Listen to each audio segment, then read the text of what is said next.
আপনাদের স্বাগত জানাই। আমি আমার আলোচনা শুনবার জন্যে।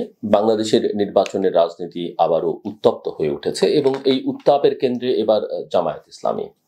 দলটি তাদের দীর্ঘ সময়ের নিষ্ক্রিয়তা ভেঙে ১৯ জুলাই রাজধানীর ঐতিহাসিক সোহরাওয়ার্দী উদ্যানে একটি মহাসমাবেশ আহ্বান করেছে। এই সমাবেশ শুধু একটি রাজনৈতিক কর্মসূচি নয়, বরং একটি কৌশলগত বার্তা। ভোটের জন্য লেভেল প্লেইং ফিল্ড নিশ্চিত না হলে তারা নির্বাচনে যাবে না। এ এক ধরনের হুঁশিয়ারি, আবার একই সাথে রাজনৈতিক কৌশলের প্রদর্শন। জামায়াত বলছে যে গত ১১ মাসে দেশের রাজনৈতিক অবস্থা কিছুটা বদলালেও নির্বাচনের পরিবেশ তেমনটা বদলায়নি। তারা মনে করে ফ্যাসিবাদের পতনের পর আশা জেগেছিল একটা সুষ্ঠু ও অন্তর্ভুক্তিমূলক নির্বাচনের দিকে এগিয়ে যাবে দেশ, কিন্তু তাদের ভাষায় বাস্তবতা তার উল্টো। নির্বাচনী মাঠ এখনো একতরফা, প্রশাসনে একচোখা অবস্থান বজায়, আইন শৃঙ্খলা পরিস্থিতি অস্থিতিশীল এবং প্রতিদ্বন্দ্বী রাজনৈতিক শক্তিগুলোর নানা ছলচাতুরিতে নির্বাচনী ভারসাম্য নষ্ট করছে। এই প্রেক্ষাপটে জামায়াতের মহাসমাবেশ রাজনৈতিকভাবে তাৎপর্যপূর্ণ। রাজধানীতে দীর্ঘদিন পর তারা এই ধরনের বড় কোনো জামায়াত করতে যাচ্ছে। এতে অংশ নেবে তাদের সংগঠন ইসলামী ছাত্র শিবির সহ সারা দেশের নেতাকর্মীরা। চলো চলো ঢাকা চলো এই স্লোগানে ইতোমধ্যে ব্যাপক প্রচার শুরু করেছে জামায়াত। জেলা এবং উপজেলা পর্যায়ের জামায়াত শাখাগুলো সক্রিয় উঠেছে। এমনকি চরমোনাই পীরের ইসলামী আন্দোলনের সাম্প্রতিক সমাবেশে উপস্থিতির মধ্য দিয়েই তারা রাজধানীতে পুনরায় দৃশ্যমান হবার চেষ্টা করছে। জামায়াত এবার তাদের অবস্থান খুবই পরিষ্কার করে বলছে, নির্বাচনের আগে লেভেল প্লেইং ফিল্ড নিশ্চিত না হলে তারা ভোটে যাবে না। শুধু যাবে না বললেই শেষ নয়, তারা বলছে তখন দেশে কোনো সুষ্ঠু নির্বাচনও সম্ভব নয়। প্রশাসন ও নির্বাচন কমিশনের নিরপেক্ষতা নিয়েও দলটির প্রবল সন্দেহ আছে। তারা ডিসি, এসপি, ইউনো সহ মাঠ প্রশাসনে ব্যাপক রদবদলের দাবি জানাচ্ছে। ভোটার তালিকা এখনো হালনাগাদ হয়নি, যা নিয়েও ক্ষোভ তাদের। শুধু নিজেরাই নয়, সমমনা দল এবং ভোট জোটগুলোকেও এই দাবি আদায়ের লড়াইয়ে যুক্ত করতে যাচ্ছে তারা। জামায়াতের নেতৃত্বাধীন এই আন্দোলনের একটা বড় দিক হচ্ছে তারা এবার স্পষ্ট করে বলছে নির্বাচনের তারিখ পেছানোর দাবি তাদের নয়। তারা সরকারকে বলছে যখনই নির্বাচন দেবে জামায়াত প্রস্তুত, কিন্তু তার যেন তেন নির্বাচন হলে চলবে না।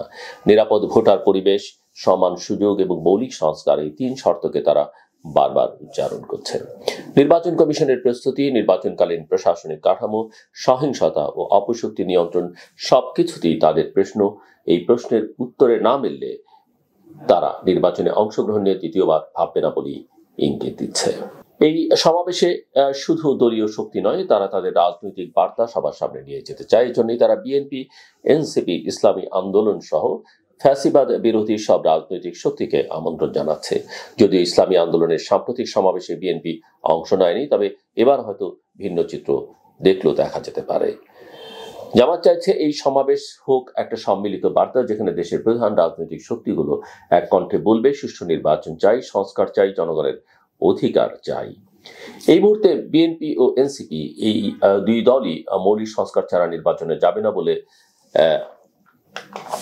অংশ নিচ্ছে বলে অনেকে মনে করছেন, কিন্তু বিএনপি দীর্ঘদিন যাবৎ বলবার চেষ্টা করছে যে সংস্কারের প্রস্তাব তাদেরই সবার আগে দেয়া। এমনকি এই সরকার আসবার অনেক আগেই তারা সেই প্রস্তাব দিয়েছে। কিছু সংস্কার এখন হতে পারে যেটা নির্বাচন সংশ্লিষ্ট, বাকি সংস্কার তারা অবশ্যই করবে। কিন্তু জামায়াত এবং এনসিপি তারা বলছে যে সংস্কার ছাড়া, পর্যাপ্ত পরিমাণে সংস্কার এবং বিচার ছাড়া তারা একেবারেই নির্বাচনে যেতে চাইছে না।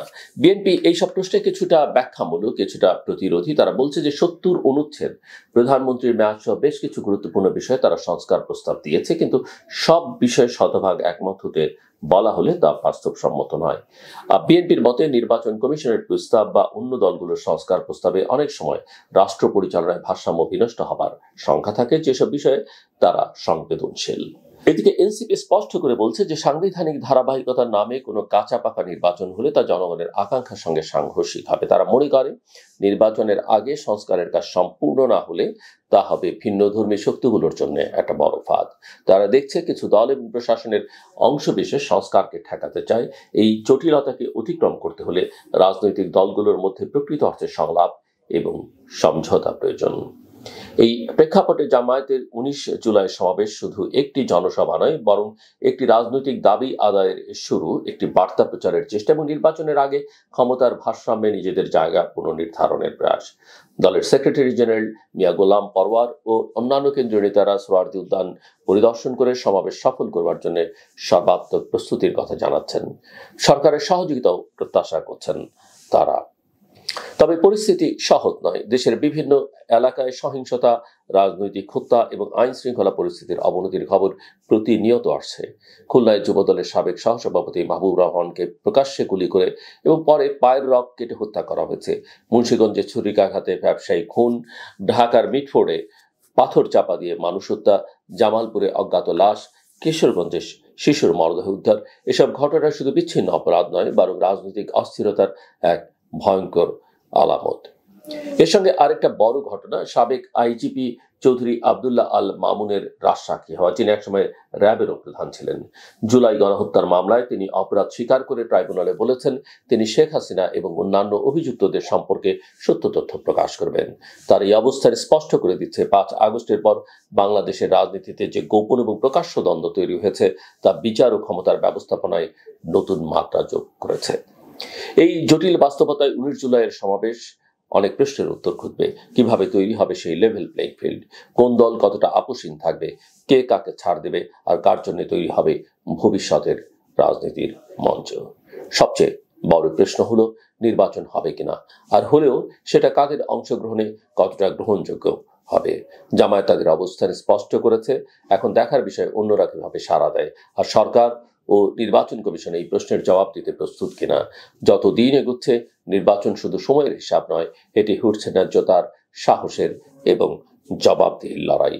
তবে একথা ঠিক যে পরিস্থিতি যেই দিকে এগুচ্ছে, নির্বাচন হয় খুব নিকটবর্তী অথবা দূরবর্তী। মাঝামাঝি যারা যে স্বপ্ন দেখছেন বা যে মাসগুলোর কথা উচ্চারিত হচ্ছে, ফেব্রুয়ারিতে, এপ্রিলে, জুনে, আমার মনে হয় না নির্বাচন এই মাসগুলোতে হবে। হয় নির্বাচনের অনেক আগে হবে, না হয় নির্বাচনের অনেক পরে হবে। রাজনৈতিক বাস্তবতা সে কথাই বলছে। জুলাই সনদ বা জাতীয় সনদের নামে রাজনৈতিক বিভাজন আরো স্পষ্ট হয়ে উঠবে। জামায়াত যতটা সক্রিয় কথাবার্তায়, আচার আচরণে, বাস্তবে ভোটের হিসেবে জামায়াত, এনসিপি, ইসলামী আন্দোলন বা অন্যান্য রাজনৈতিক দলগুলো সেই অর্থে ভোটের বাজারে তাদের খুব একটা চাহিদা নেই। কিন্তু অবশ্যই রাজনৈতিক শক্তি হিসেবে, আন্দোলনের শক্তি হিসেবে তাদের একটা ভূমিকা আছে। কিন্তু ভোট যুদ্ধে বিএনপি এবং আওয়ামী লীগের যে অবস্থান, সেখানটাতে অন্যরা অনেকখানি দুর্বল। যদিও বিএনপি এবং আওয়ামী লীগের রাজনীতি, তাদের ক্ষমতায় থাকাকালীন ভূমিকা এবং সাম্প্রতিক পরিস্থিতি নিয়ে নানা রকমের প্রশ্ন জনমনে আছে, কিন্তু শেষ বিচারে ভোটের জন্য মানুষ এখনো তাদের উপরে নির্ভরশীল। কারণ মানুষ মনে করে কিছুটা হলেও এরাই আসলে ডেলিভার করতে পারবে। এবং পতিত হিসেবে আওয়ামী লীগ এখন রাজনীতিতে দৃশ্যমান নয়। সেখানে বিএনপির একচেটিয়া দাপট আছে, যেটা বিএনপির জন্য এখন একটা বড় চ্যালেঞ্জ হয়ে দাঁড়িয়েছে। ক্ষমতায় গিয়ে বিএনপির নেতৃত্ব, বিএনপির এই ব্যাপরা অভাব নেতা কর্মীদের, সেটা কতটা নিয়ন্ত্রণ করতে পারবে, সেটা বিএনপির জন্য নিঃসন্দেহে একটা বড় চ্যালেঞ্জ। তবে এ কথাও ঠিক, যারা মনে করছেন নানা অজুহাতে নির্বাচনটাকে বিলম্বিত করা দরকার, যে রাজনৈতিক শক্তিগুলো এটা চাইছেন, তারাও ঠিক চিন্তা করছেন বলে মনে হয় না। কারণ মানুষ একটা নিশ্চয়তা চায়, দেশের অর্থনীতি একটা নিশ্চয়তা চায়, ব্যবসায়ীরা একটা নিশ্চয়তা চায়, দেশি বিদেশি বিনিয়োগকারীরা নিশ্চয়তা চায়, উন্নয়নের সহযোগীরা নিশ্চয়তা চায়, এবং সাধারণ মানুষ তারাও একটা নিশ্চয়তা চায়। ইতিমধ্যেই প্রমাণিত যে বর্তমান সরকার তার গভর্নেন্সটা আসলে অত্যন্ত দুর্বল, যে কারণে প্রতিদিন প্রকাশ্যে এই ধরনের হত্যাকাণ্ড, চাঁদাবাজি, দখলদারি হচ্ছে। বিএনপি স্পষ্ট করে বলছে যে তারা তাদের নেতাকর্মীদের যাদের বিরুদ্ধে অভিযোগ আসছে তারা বহিষ্কার করছে। এর বাইরে কিছু করবার আইনি কোনো ক্ষমতা তাদের হাতে নেই। যেটা করবার সেটা সরকারকেই করতে হবে। এখন প্রশ্ন হচ্ছে, সরকারকে বিএনপিকে আরো ভালনারেবল করতে তুলতে চাইছে। এখন সরকার তো নিরপেক্ষ সরকার থাকবার কথা, কিন্তু এটাও মোটামুটি ভাবে স্পষ্ট যে সরকারের আশীর্বাদ পুষ্ট রাজনৈতিক দল কিন্তু এখন ক্রিয়াশীল। এবং যে কারণেই একজন উপদেষ্টা সম্প্রতি বলেছেন যে যা কিছু ঘটছে তা সরকার করছে না, যা কিছু ঘটছে তা সরকারি দল করছে না। প্রশ্নটা সেখানেই, তাহলে সরকারি দল আসলে কোনটা বুঝতে কারো বাকি থাকবার কথা নয়, কিন্তু এই মনের কথা মুখ দিয়ে কিন্তু বেরিয়ে পড়ে। সব মিলিয়ে আসলে পরিস্থিতিটা খুব সুখকর, স্বস্তিকর নয়। একটাই উপায়, সেটা হচ্ছে একটা ভালো নির্বাচন, অন্তর্ভুক্তিমূলক, অংশগ্রহণমূলক নির্বাচন অনুষ্ঠান করা। এবং এই নির্বাচন যে সবকিছুর সমাধান দেবে তা নয়, কিন্তু একটা রাজনৈতিক শক্তি 5 বছরের জন্য ক্ষমতায় আসে, সবাই জানে যে তারা 5 বছর ক্ষমতায় থাকবেন, তারা জানে, জনগণ জানে, তাদের বিরোধীরা জানে, সেখানে এক ধরনের সেটেলমেন্টের একটা ব্যবস্থার সুযোগ থাকে। আমার মনে হয় যে সেদিকে, এবং রাজনীতিবিদদের সঙ্গে তারা ভালো হোক কিংবা খারাপ হোক, জনগণের একটা সরাসরি সম্পর্ক থাকে, এই বিষয়টি কিন্তু সবার মাথায় থাকা দরকার। শেষ করবার আগে যেটা বলি, কারো ব্যক্তিগত বিষয় নিয়ে উপহাস করবেন না।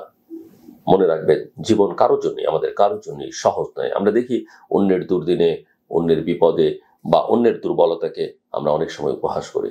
এই প্রবণতাটা আসলে আমাদের পরিহার করা দরকার। আমাদের প্রত্যেকের জীবনে ভালো আছে, প্রত্যেকের জীবনে খারাপ আছে, দুঃসময় আছে। কাজেই কোনো কিছু নিয়ে উপহাস করবার যে প্রবণতা, বিশেষ করে আমাদের বাঙালি সংস্কৃতিতে আছে, সেটা পরিহার করা দরকার। মাথায় রাখবেন, আবারও বলি, জীবন কারোর জন্যই সহজ নয়। আমার কথা শুনবার জন্য আপনাদের ধন্যবাদ। আপনাদের সবার জন্য শুভকামনা।